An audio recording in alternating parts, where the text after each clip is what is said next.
night, you know, because it was like the house where all the heroin addicts came, everybody hung out, right? So when I didn't mind because they didn't bother me when I went to sleep.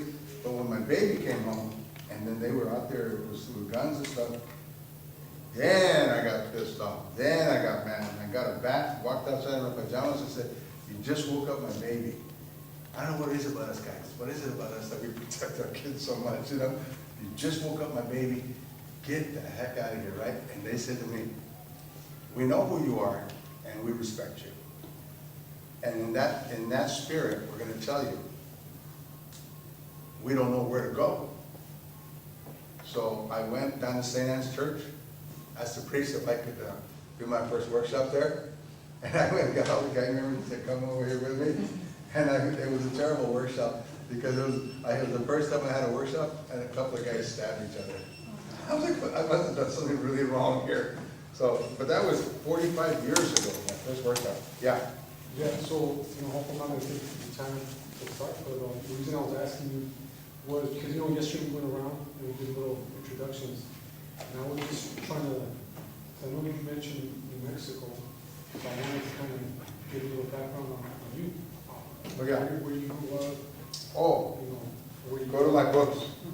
My books that tell you everything. Everything. Okay? Go to a place to stand, right? Have you read that? It kind of tells you a little bit about me, right? Yeah.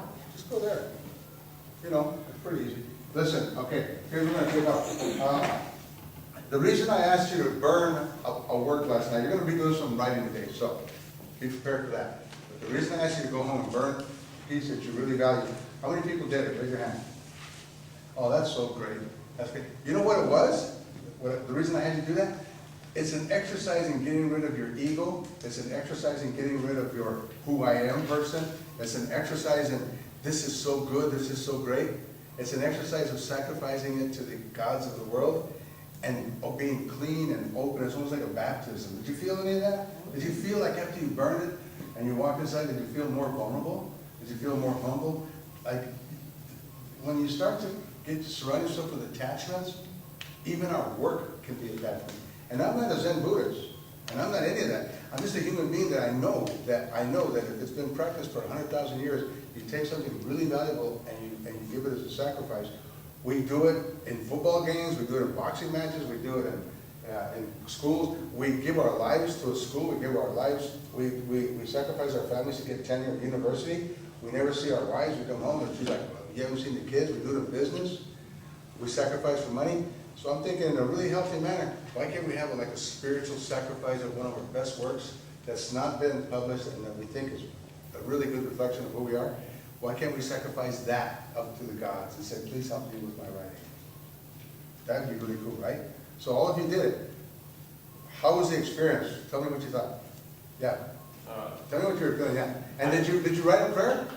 I didn't. I had it in my laptop, but I got my wallet and my charger stolen. So yeah. Jeez, I didn't think you sacrificed that much. No. All that. I was in my class right now, but yeah, that happened. But what I felt from that experience, it felt like a breakup to me, like kind of getting rid of those tangible memories, like those great moments that you had with that poem. And it kind of felt like that. And when I burned it, I was kind of relieved because I was a poem that everybody's like, oh, keep rereading it, it's one of your best poems. And I would recite that all the time. I would do spoken word competitions or all the other competitions that people didn't hear, like different areas and different towns.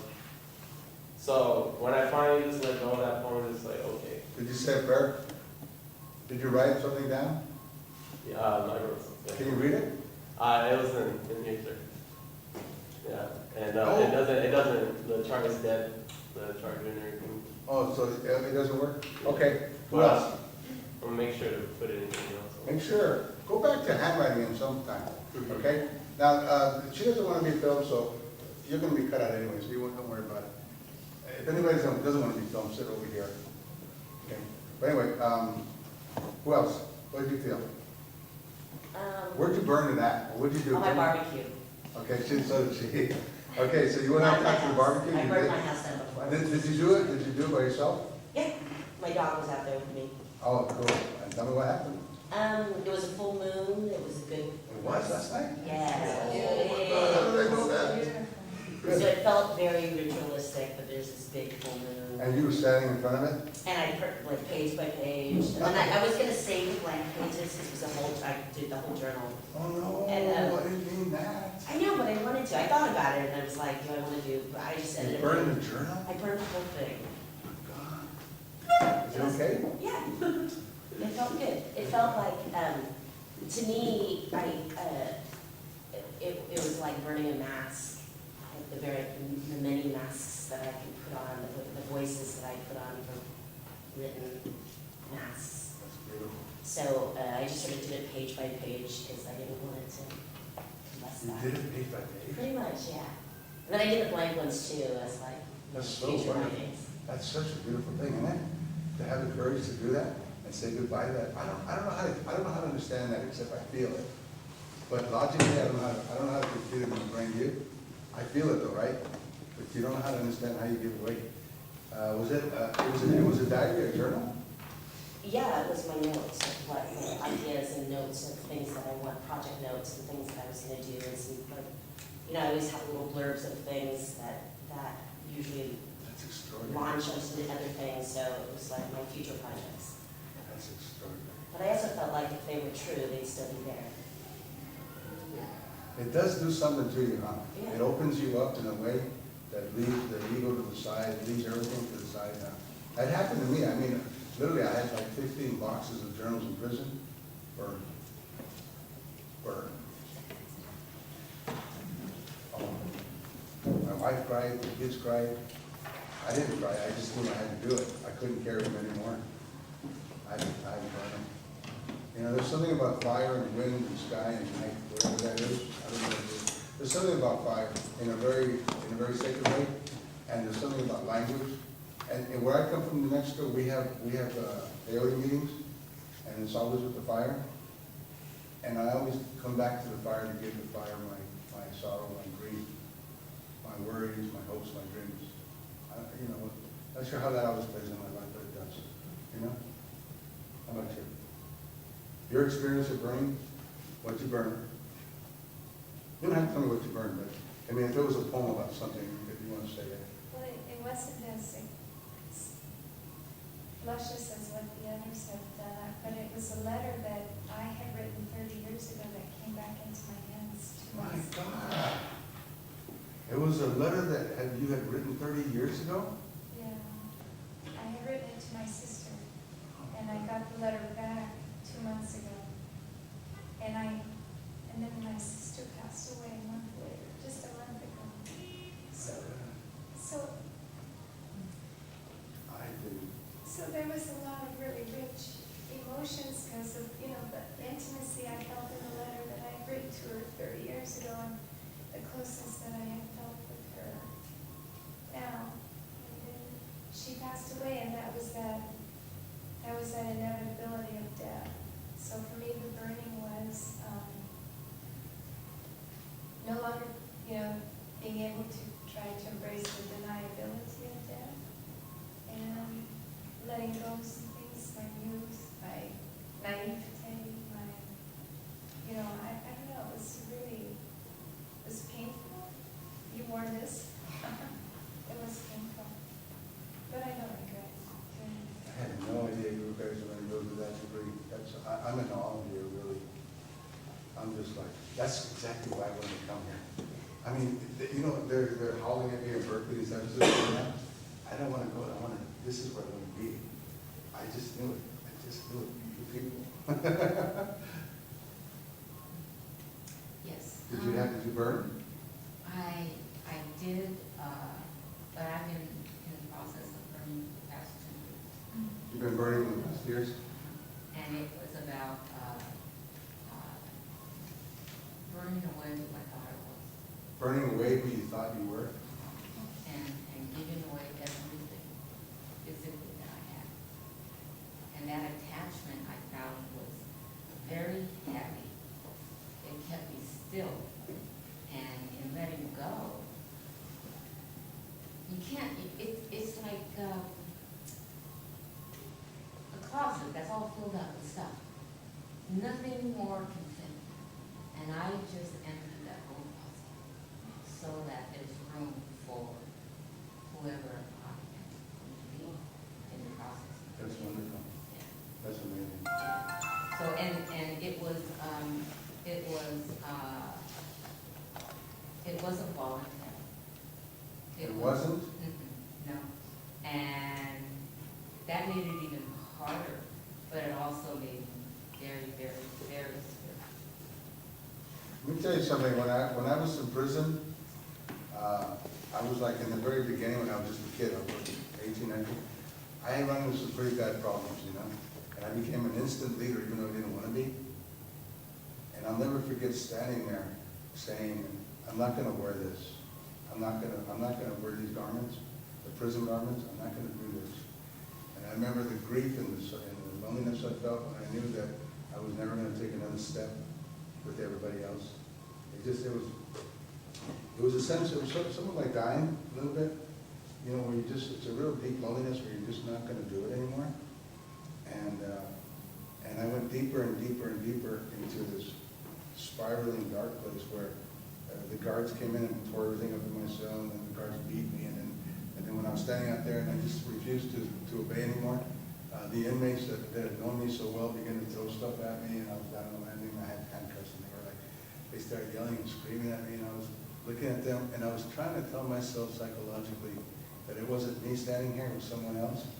And I was looking at the eyes of men that I'd known, and I knew that they were really scared about what I was doing because it was something that was terrifying for them, and I don't know how it was, but what I did was terrifying for them.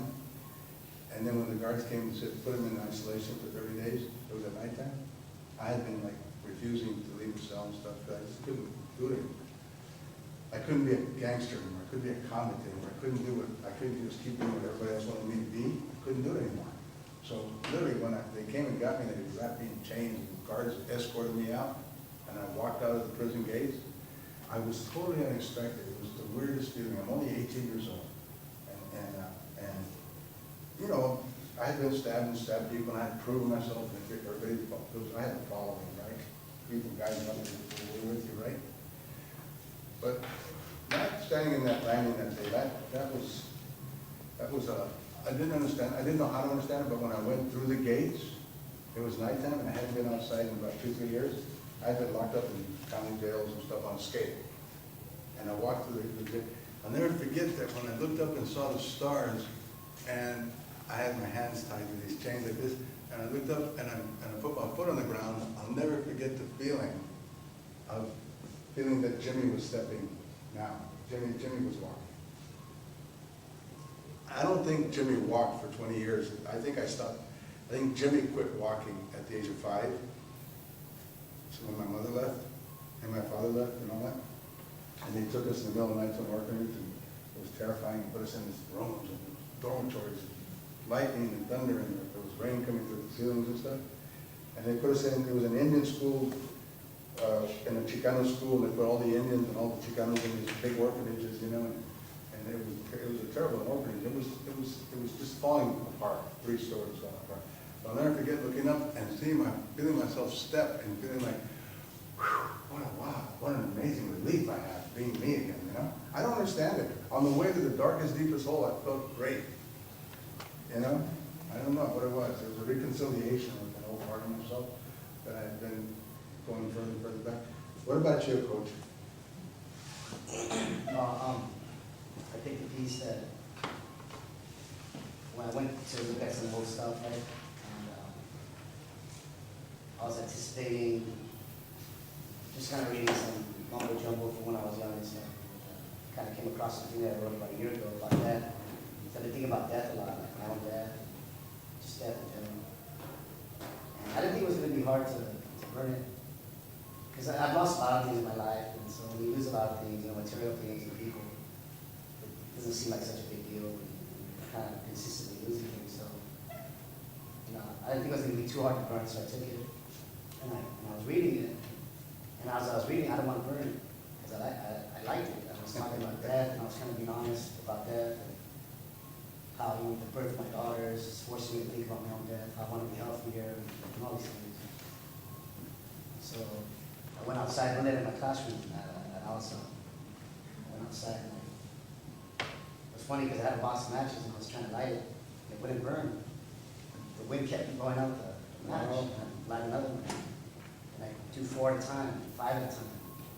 And then the security guard came and started shielding the wind and trying to light it, and it wouldn't burn. It wouldn't burn. Amazing. So finally I ran out of matches. I had burned half of it. So I said, well, you're my witness, Mary Jane. I tried to burn it and I tore it up in a bunch of little pieces and I threw it in the trash can. And that was it. Wow. That's amazing. I love it. You know that Hanumanji is the god of wind. And he looks like you know it. So he might have been talking to you, I don't know. That's a wonderful story. I can't believe the stories you're giving me. Go. Amazing. See, did you think I was crazy when I said go burn your favorite work? No, we trust you.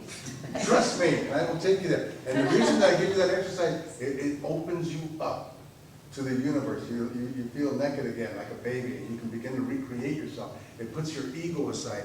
It puts your who you think you're aside. It puts this thing that drags on you like a dead dog. Get it out of the way. And don't be afraid to stand unattached to anything except your voice. Go. Okay. You see, the piece that I was thinking about burning is more like, it's kind of embarrassing because it's like little love poems about, girls that I used to like. Ooh, boy, the love Yeah. folks coming out. They're really embarrassing.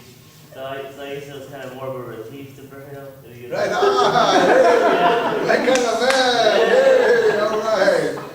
I know that feeling, bro. Yeah. All the women that went out of me behind my back, I want to burn their phone.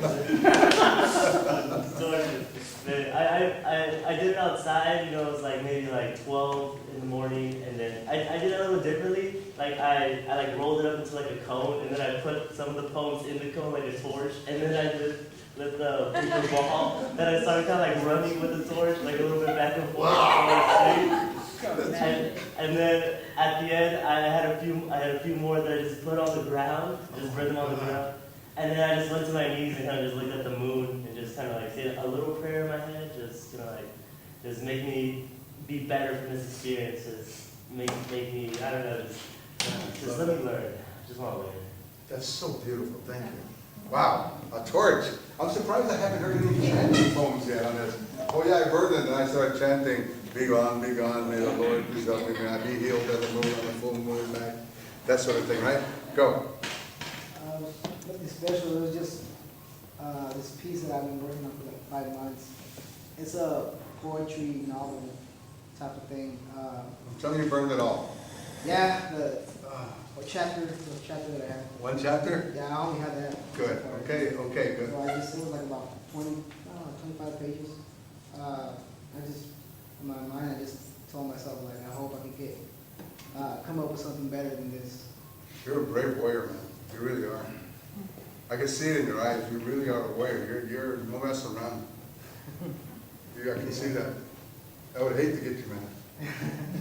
I can see that. I can see you got, What was the chapter about that you Well, burned? this poetry novel, it's kind of like a Romeo and Juliet type of thing. It's dealing with gangs. It's dealing with North and South. This northerner girl falls in love with this southerner guy, and that type of thing. That's a beautiful Romeo and Juliet. I love the fact that you took it off of that Romeo and Juliet. That's beautiful. Where'd you burn it at? How did you burn it? In the backyard? Just in the trash can, aluminum trash.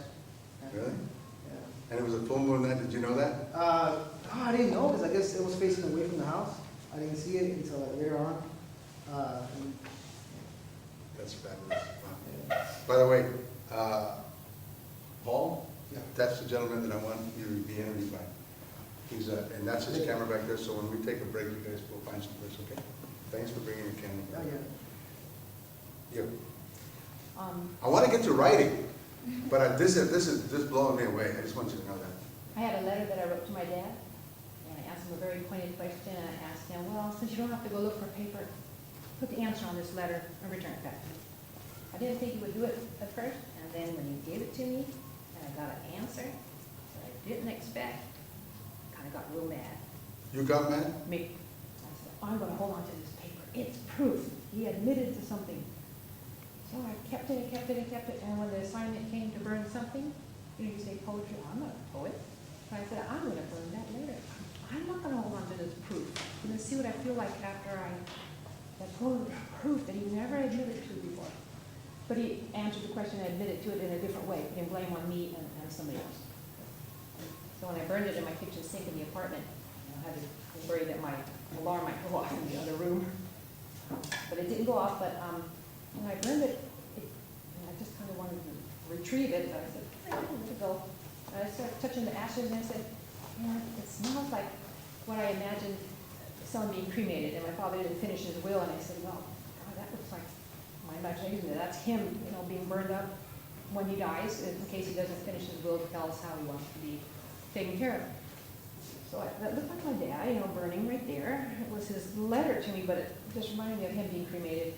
And then I'm seeing everything going up to the ceiling in the apartment, still hoping that the alarm doesn't go off. But it just looked like he was going to heaven, whether he believed in God or not, or believed that he did what he did or didn't do what he did. But it went up to God. He took it off my hands. And I said, well, you look like Did you went to bed? When you went to bed, how did you feel when you went to bed? Peaceful, but at first I said, I'm peaceful because I have to start over. I don't have any proof of what he said in the letter. I have to go by I forgive him. It's in God's hands, and I'm just going to write him another letter, tell him what I did, because he didn't want me to sign any papers to release my picture or any essays he might copy that I might talk about him or my family. He didn't want me to do that. So now that he knows I'm going to do it and I'm writing it in a letter, it's out of his hands too. He'll be mad or want to come, kill me, or leave town or whatever reaction he has. But I'm free. That's how I went to bed. I'm That's going to cool. write a letter to him. That's a good feeling when you do that. No, it's a sense of freedom, right? Very free. Beautiful. Okay? What'd you do? I destroyed a story that I've been working on for 10 years. It's an author. So I was 25. I was the president attending another writing workshop. I was there for 2 weeks. And I've been working on the story for 10 years. And this will go back. In the morning, I got rid of it in a certain year. You got up this morning at 5 and burned it? No, it was 4 years ago. That was the biggest thing that I destroyed that had any value to me. So I did that. Never wrote a poem about that. You did write a poem about it? Yeah. Do you have it? Yeah. Can I hear it? Dreams at 5 a.m. Flares, rough tusk, crisp, black, the smoke edged over the air and swirled in an envelope disc that spiraled and danced with the words dreaming thoughts from the past. It's still there, my mentor said. The best thing you can do is forget it all. Then remember it again, and that's what you carry with you. Words, sentences, paragraphs, once written, gone from the physical, but remain in the spiritual. The words come again from a new dream. It never ends, it doesn't stop. The pen on paper, the finger on keyboard. Great. Everybody goes through a change where they decide how much of their lives they're going to give to the outside world and how much are they going to give to their writing art. And like some of you are teachers, some of you are activists, some of you work and all that good stuff. In all of that, those distractions, you have to figure out how you're going to do that. How you're going to walk out of your door and how much you're going to give yourself to writing on that day. Okay? A long time ago, you must be, who are you? I'm Perla. Hi, Perla. Hi. I know who you are. But anyway, you must, I would compartmentalize my life in the course of the day until it got to a point where I was fiercely protective of my writing so that I don't even go out anymore, hardly. I don't go to parties, I get invited all over the world, I don't do anything. I just walk out of my door and study flowers in the morning. I'll go up and sniff rock. I'll lick the dew off the leaves. I'll go stick my head in the creek. that's coming out of Anasazi rocks that are 50,000 years old. You know, I'll do strange, bizarre things like stare at my dog's nose for 2 hours, and then I'll come up with some great writing. And I'll discipline myself to write every single morning at 5. I have an altar, and my altar is part of my writing. And I have a discipline in the morning where I practice these spiritual practices that I have, and I practice those every morning, you know? And I'll do things that normal people don't do. And I don't have the luxury of being cool. I don't have the luxury of going to New York to accept awards, or being in organizations, and being with literary people at the bar, and doing all these wonderful things that writers do. I don't have that luxury. I do what I do alone, and I'm okay with that, you know? Because I'd much rather hear the sound of the coyotes at night where I live than to go in a bar and hear great jazz and sit down with a beautiful woman and have some really expensive champagne. I'd much rather be having my little coffee, looking at my dog snore. You know? I don't know why I try to say this in the writing. Go. You didn't do it? I did. Oh, you did? But I'm really a writer, so I just bring my diaries and my sketchbooks. Like all my sketchbooks and all my drawings. It's like, Did you burn drawings? See, I'm feeling a little guilty now. How many drawings? And why did you burn them? Because I asked you to? yeah, they're old. Like, Don't do that. oh, Save them. no, You know? But unless, the ritual is very intense. It's a very, like I tell you, I burned 12, 13 boxes of my work. I burned it purposely. And guess what I did that night? I drove off, huh? I have a question about why you did it. Like, what came to your mind when you were doing that? You just I like, just- I'm tired of it. There came a point in time when I'm trying to put together a book, or I'm trying to put together a writing life, and all this stuff that I've written, I keep reading other people's work, and I know that my work is no good, and then the only way I can proceed in a new way and turn a new leaf is to burn this stuff. That's gonna be my sincerity, my commitment to my vow. I have to be a better writer. I can't keep going back to this stuff. I've got to get rid of it, and I burned it. And then I went and read a poem that night, and the poem was Burn, Baby, Burn. And I read it fierce, boy, into a crowd of about 200 people.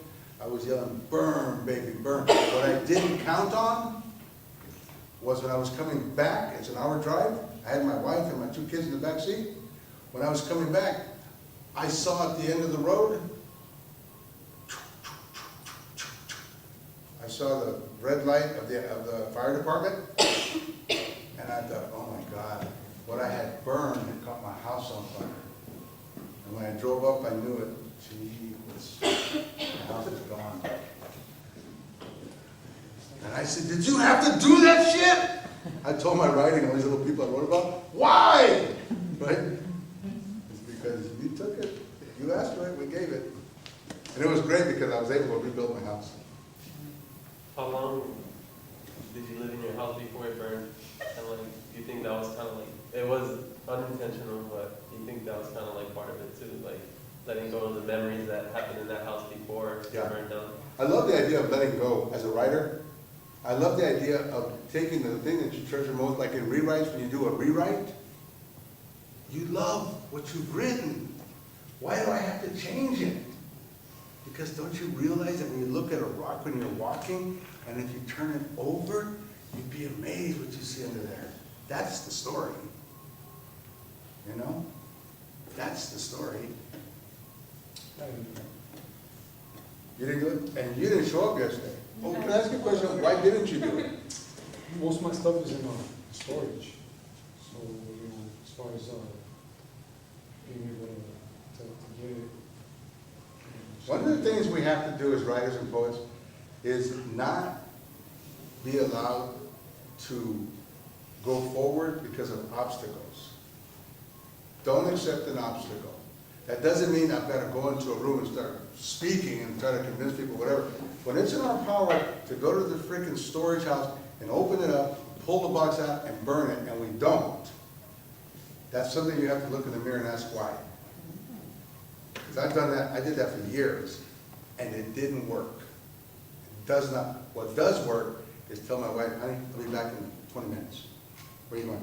Going down to the storage house, I'm gonna burn my first journal. I get that done. And then when I came back in through the door, if that was true, if I'm writing this as a paragraph, but if I came back through the door, I guarantee that when I walk into my house, I guarantee that my daughter's looking at me saying, wow, you came back fuller, Papa, there's more of you. Hey, there's more of you, Papa. You see what I'm saying? There's more of you. The more you let go of, it allows you to have more of you to write. You weren't here yesterday, so you didn't do the exercise? How about you? I did, in a way. I am not a writer, so I don't have any works to go and the only thing I could think of that I've written recently that I cared about at all was an email letter that I sent her a year ago. She's a very good writer.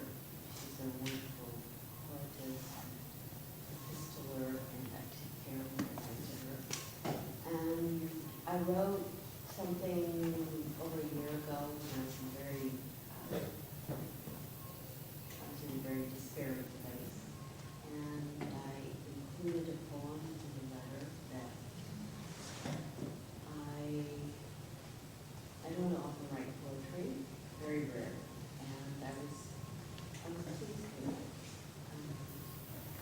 So I went to retrieve that letter, and I was going to delete it. But I found that my computer crashed this past summer, and it hadn't been transferred to the new computer. So it was already gone. Oh, good.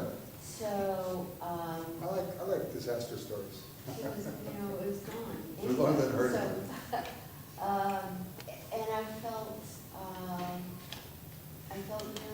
regret, like, I can't reread it before I toss it. But, yeah. Did anybody in this room understand what she's saying? Yeah. You do? Do you? I have a hard time understanding you. I don't know why. I think it's because you don't get right to the point. Maybe not. Maybe it's me. Maybe I'm too impatient. Probably me, right? I'd like to get this happened. That's why, Okay, it was gone. But it was gone via the computer crash, and Yeah, that's what they, right? it was already gone. Okay. Yeah. You write you speak very elegantly. I just want to add. I'm not a writer either, but I jotted down some of the things that stood out to me the most as I was growing up, just different things in different chapters in my life, and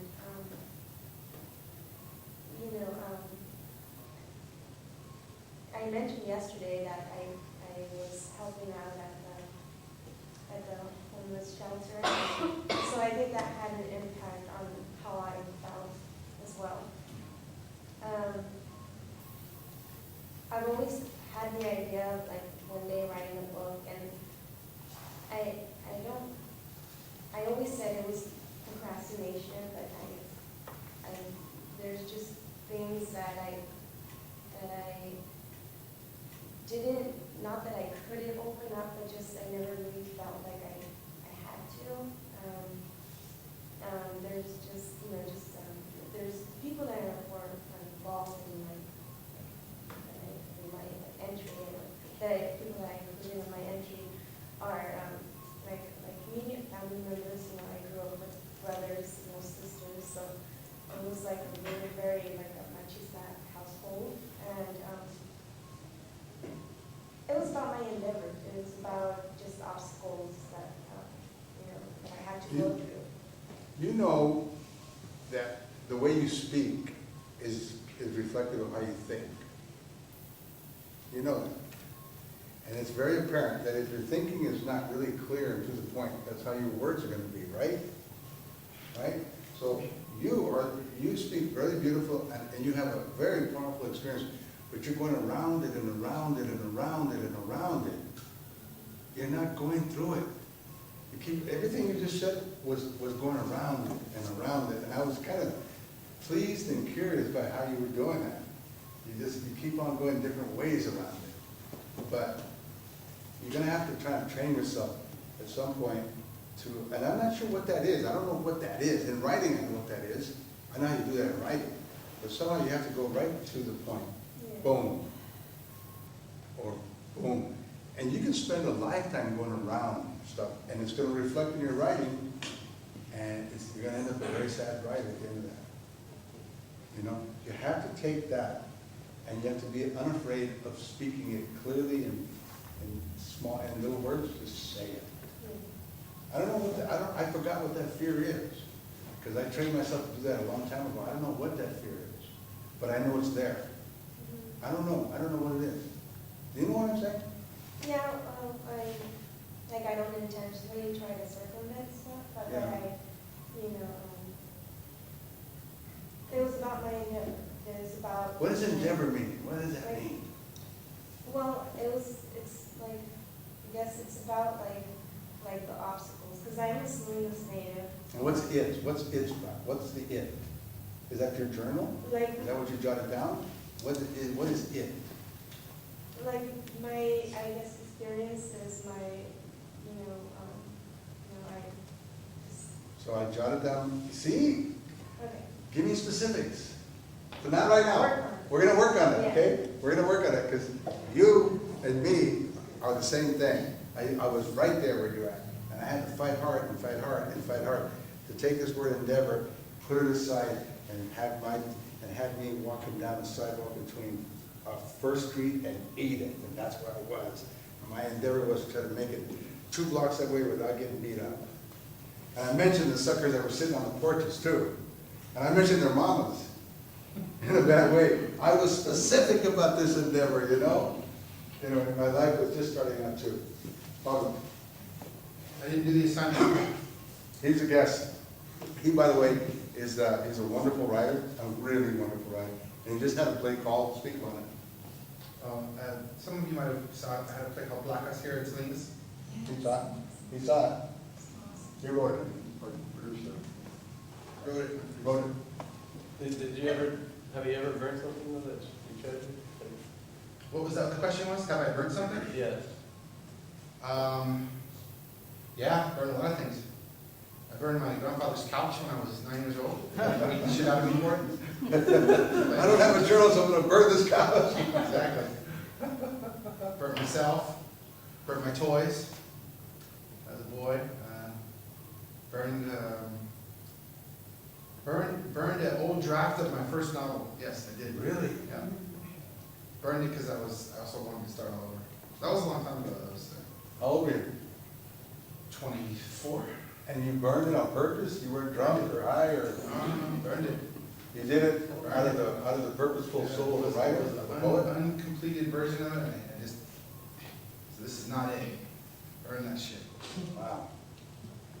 Very few people do this, you know that. You know that in Salinas we're a bit more genius than most of the world. You know that? I think we got something really, really curious going on here. Well, they say that writers often lose something, like first chapter of a novel or something. And a couple of years ago, I was traveling cross country and I had a journal that I really had some good stuff in, I felt. And I took it out of the box where I had stuff and lost it en route. So I feel like, oh, why did that happen? So I like this exercise because I felt like, oh, okay, that was part of an offering. So I had something that I wrote that was really just about giving up what I call a cloak of invisibility, of just like being too possessive with writing after this end of my writing career or whatever. So I took that and just burned it on a gas flame. In the kitchen and? In the kitchen with the gas, I kind of really liked the sound of that. I really wanted it to burn. I was surprised that it was such a Good feeling, huh? very good feeling. Yeah. You know, it goes way back to the tribal times, right? You all know that, right? It goes way back to tribal times. In Santa Fe, we have you've been in Santa Fe for the burning of Zozobra, where they build like a thing much bigger than this. It's about 3 times the size of that road, 5 times the size. and you're supposed to write on a piece of paper all the things you want out of your life. Like, my dad got drunk and he keeps coming in and fighting with mom, so I'm gonna write that on a piece of paper. Or my cousin Louis is doing meth now, and he's doing like a lot every day now, and I love him, and you write that, and then you walk up to Zozobra and you put it into Zozobra, right? There's this big old guy made out of paper and stuff, but really big. And 100,000 people come every year from all over the world, and then they light that sucker, man. And you ought to see 100,000 people screaming and yelling, yeah! All they would burn all their problems and worries away, you know? So, okay? You? I'll do mine tonight. Okay, good. Okay, now, I've been dying for you all to get right into it. Here we go. Get your papers out, get your pencils out, let's go. Here. Okay. We're gonna be talking about, oh, you! Where'd you come from? Come on. Come on. All right, here we go. To burn a work of personal value, one must first find a way to set something on fire. I don't smoke, barbecue, or light candles now that I have gone electric, and my altar is powered with AA batteries for illumination. There are no matches or lighters in the house. I consider burning my lyrics on the electric stove, but the thought of frying my poem in the skillet like the corn tortillas I ate for dinner is way too disturbing. Vegans have a problem with cooking living beings of flesh and blood, and although my poem was a first draft, there was enough flesh and blood coursing through it to make its death by roasting too much like medieval burning at the stake. Not okay. My partner has an ancient lighter, probably from his Haight-Ashbury days when it was well used, for there are only a few dregs of lighter fluid in it, and he warns me it's only good for a few flicks and a flame or two. With this in mind, I have to make a plan for setting my poem on fire, and I'm immediately nervous about setting the fire alarm off. So I need a spot away from the smoke detectors and in an area free of drafts in case the flame doesn't catch and the fire goes out. I'm not good at setting fires, so spontaneity with an aged hashish lighter will not bring about the desired sacrifice to the gods that this ritual aspires to achieve. I have an incense burner on my altar meant for memorial services, so that is an appropriate sacrificial container. I solemnly rip my song lyrics in small pieces, knowing full well that I have a copy of the song on my phone, so it isn't really destroying something I have created that I value since I can play it back on iTunes. And if I can actually destroy it so readily, maybe I don't actually value it. Maybe this is the best thing that I can do to this sappy song. Maybe I already mentally tossed it into the trash, as I wasn't going to actually go through with my plans for it. As I'm thinking all this, I flick the lighter, the pieces of poem in my hand catch fire as I hold it over the ceramic dish, and as the flames engulf the paper, I scream and throw the lit papers in the air, startled by the intensity of a fire that an old cash lighter can generate. The flaming pieces of poetry rain down on me, on the rug, on the altar, and I'm screaming and fanning the fiery words that threaten to incinerate me in my house. My God, I'm supposed to sacrifice my work, not me myself. This is getting too deep. I'm not ready for human sacrifice for the sake of art. My partner comes in with a towel to smother the flames and observes I have some hefty paper that I wrote those lyrics on. There is no damage except a slightly singed rug. I try again by laying the torn pieces of poem down on the dish and gingerly setting it aflame with the old relic of cigarette lighter, which has earned my respect. The song catches fire beautifully, the flames transforming it into a flower of ash. For several minutes it glows within like a miniature volcano, like a birthplace for a phoenix. I realize how appropriate this is, for I wrote it to commemorate the plaque that is being erected at the site of the Chinese fishing village, the place in Pacific Grove that was burnt down in 1906. Maybe my little song that I didn't think was very good actually had more value to me than I admit. Maybe I just needed to spend more time on it to develop those parts that were meaningful to me and not what I thought other people would like and accept. My original idea was to sing the song at the dedication ceremony next week to get musician friends to play it, teach it to the people gathered at the plaque dedication to honor the memory of the people who had lived in Monterey.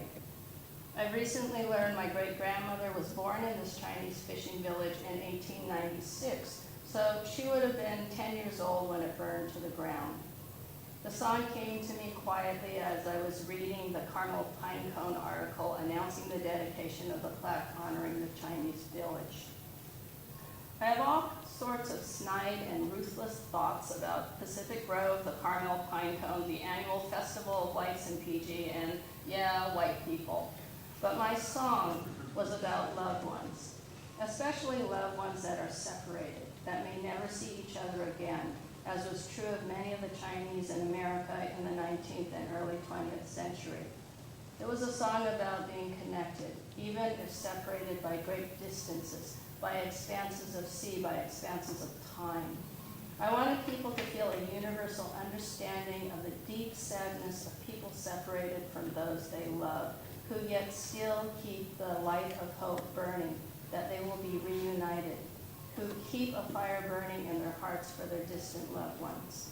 The song begins and ends with a flower floating in the ocean, for Chinese people would launch a lotus flower in the sea to remember those who traveled overseas. My burnt poem to my ancestors is now on my altar in the form of a black flower. I guess this song had more value to me than I gave it credit. I wonder how much of what I have done I have not given its due worth. And if you want to see, the flower, it's on my phone. That's great. Okay. Wow. Okay. Let me see that flower. You've got that far with it. Let's see what you got. Oh my goodness. Yeah. Wow. Look at that. Wow. That's a wow. Wow. Yeah. Beautiful. Yeah, it's incredible. Yeah. Wow. Okay, everybody. Oh, we got one more individual. I want to get to the writing today, but your stories are fabulous. Did you burn something? No, I didn't. Thank God. Thank God. We want to get to the work, man. Okay, why didn't you burn something? You know, I didn't have valuable writing to burn. I have an old collection of books. Don't burn the books. That's what I thought. I have a couple of valuable documents. Couldn't burn them. No, don't do that. And I thought to myself, no, I can't burn stuff. I can't. Are burn divorce writing. papers considered poems? I've got 9 of them. So no, but it gave me a good chance to think about how important written stuff is. Ah. It's too important. Hey, I want you to introduce yourself. Stand up. Come on. Hi, I'm Perla Perez. Perla? Perla. Okay. Isn't your brother like a poet laureate or something? Miguel Perez is my younger brother. Your what? My younger brother? Yeah. I know his son. Well, I kind of heard you were really good. She is. I heard she was really, really good. Your younger brother's the poet laureate of Salinas, right? And I heard she was very good. So welcome to the class. Thank you. Come every day or I'll kick your butt. Sometimes after school overtime. I know. I'm just kidding you. Did you burn something? I didn't, but I've been working on something for a while. It's a short poem. Short, but. We'll read it, but not right now. But we'll Okay. read it. What you got? Okay, because I want you to write some more. Okay. Good. So, did you bring something to write on? I have a notebook and a phone. God, I keep forgetting those. You're capable of doing that, huh? Yeah, I keep forgetting. You want some paper or anything? Yeah, paper. Let me give you something. Can we get her something? Does anybody have anything to give her? And a pencil? Just in case you want to jot. There he is. Hold on. Come on in. Garland, can you please give Perla some paper and pencil and stuff? Yeah, and I'm so glad you're here. They kept telling me you were coming, and I looked for you, you didn't show, and I was disappointed. Okay, you all ready? Here we go. I love this. Oh, by the way, extraordinary and fabulous, way beyond my expectations. Your stories were they just blew me away. Hey Jimmy, does the offerings work with money too? Yep. Yeah, I have done a lot of things. It was really cool. It's an interesting thing, this whole relationship that we have with fire. Very, very interesting. Because, anyway, we're not gonna go there. Okay, I want you to do this. I want you all, number one, to write a letter to me about the book you're gonna write, the book that you wanna write. I want you to write a letter, "Dear Jimmy, this is what I wanna do. I want you to start it to me. I want you to get into the actual story. When you say you're writing me a letter, put, Dear Jimmy." Okay? Well, this phase is called getting into the work. As opposed to going around the work, as opposed to going beneath it, going over it, get into the work by writing a letter to me. That's the fastest way to access your voice. Okay? Number two, you write the letter, "Dear Jimmy," and you start with that. Listen, you just go with it. It doesn't mean you gotta keep it. You go with it. Because after you finish the story, you go back and you can always rewrite. Take the letter out and go directly to the story, right? So go that way, right? Look, no matter, if you're gonna write a letter like I asked you to do yesterday with your emails, give me some background. Give me, don't just give me you, because you're not solid, like there's no man's an island or whatever that saying is. You're not the only one in the universe. Give me the universe that surrounds you. Give me that. Well, you know, it's on a Wednesday in the Salinas library, it's afternoon, the weather's been great, hasn't rained a whole lot, and that's really pleasant because last night, I want you to get into the narrative, but give me background environment. Okay? Give me background environment. My aunt's working today at the bakery, my uncle's down at the tire shop, I was supposed to pay the bills, but I didn't because I had to come here. Give me some stuff.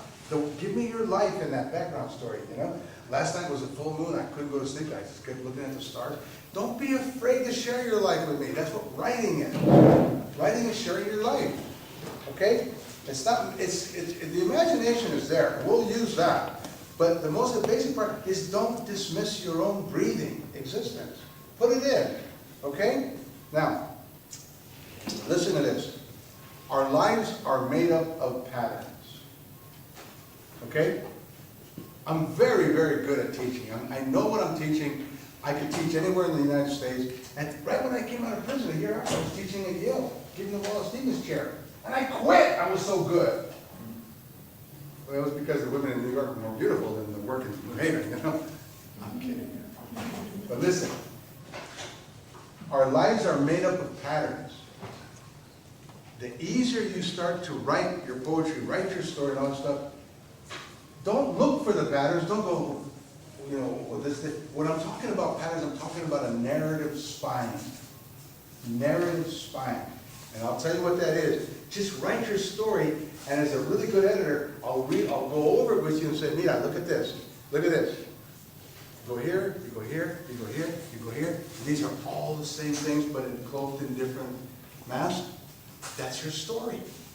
That's what's going to propel this story forward, is that your lives have certain patterns. Find the pattern, and you'll find the function and form of the story. But don't look for the pattern, just write the story out. Later when we do a rewrite, you'll find out what the pattern is, right? The patterns will reveal what the core of the story is about. Okay? There's a core. Look at this is not your body. This ain't your body. This ain't your body. The core of your whole body is right in there.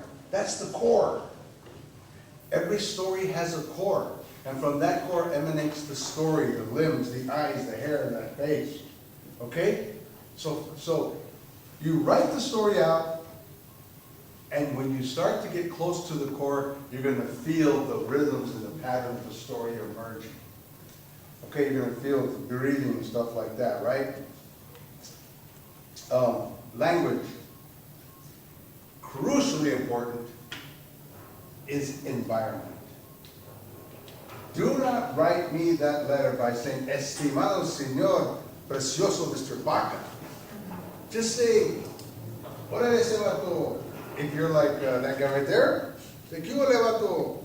If you're like you, dear Mr. Baca, if you're like you, I would prefer it. Hide your name.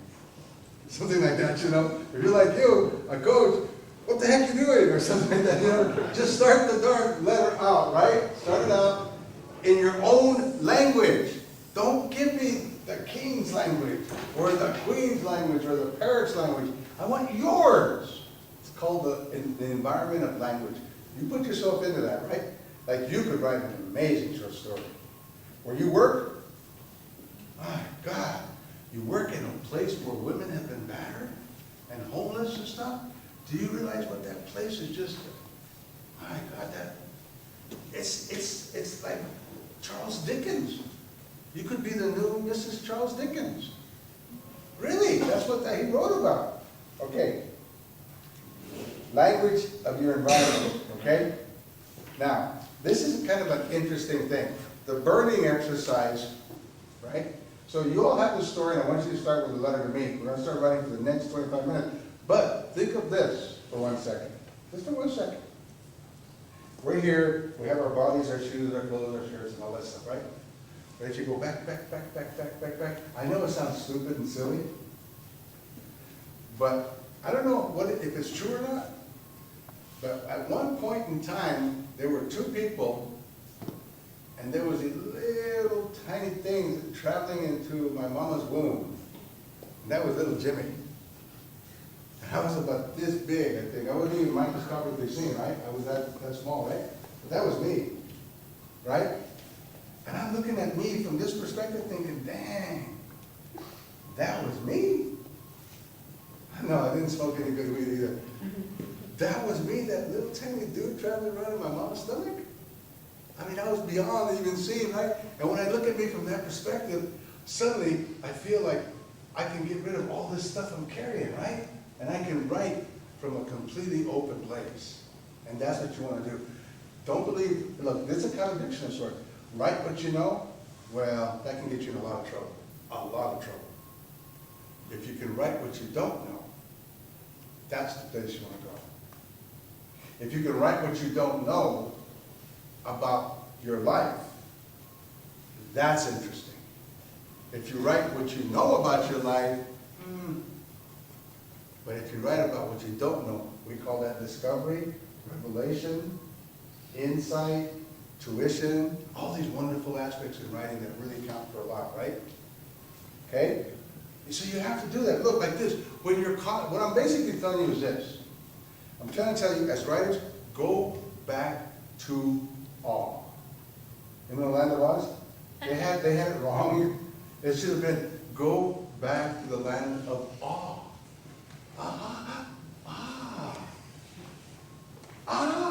You should be doing that on every page that you write. A-W-E, go back to the land of awe, okay? Do it, you can do this. You just somewhere along the line forgot your awe in the car. Okay, get your awe back, okay? Now remember the next one, all right? Write these little jots down because I want you to incorporate these in your story, right?